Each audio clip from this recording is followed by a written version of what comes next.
In a bold move that's already sparking debate, Zohran Mamdani has unveiled an all-female transition team as he gears up to become New York City's next mayor. But here's where it gets controversial. This isn't just any team. It's a powerhouse lineup of women leaders, including Lina, the former Federal Trade Commission chair, known for her aggressive antitrust stance, and Maria Torres-Springer, a seasoned political veteran. Mamdani's choice sends a clear message. He's serious about shaking up the status quo. And this is the part most people miss. By assembling such a high-profile, all-female team, Mamdani is not only championing gender equality, but also positioning himself as a leader unafraid to challenge conventions, even if it invites scrutiny. On Wednesday, the 34-year-old Democratic Socialist stood in Queens, addressing reporters with a promise as ambitious as his policy platform. "We will build a city hall that's both capable and compassionate," he declared, emphasizing integrity and hard work. But let's pause here.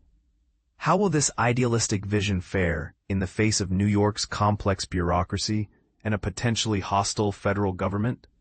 Mamdani's selection of Khan, admired across the political spectrum, hints at his strategy to bridge divides and bring bold reformers into the fold.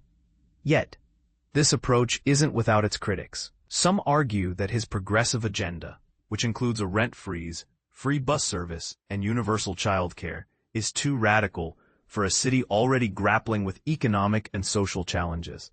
Mamdani's historic win as the city's first Muslim mayor, first of South Asian heritage, and youngest in over a century, has already made waves.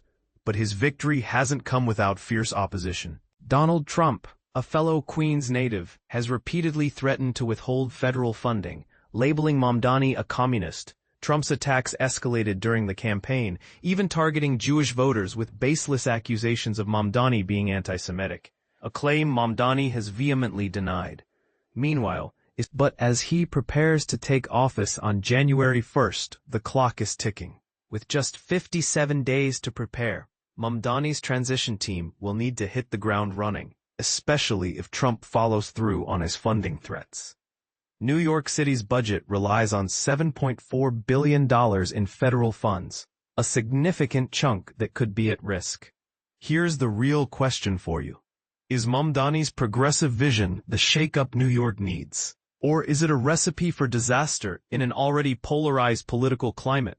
And what does his all-female transition team say about the future of leadership in America? Let's hear your thoughts in the comments. Agree or disagree, this conversation is far from over.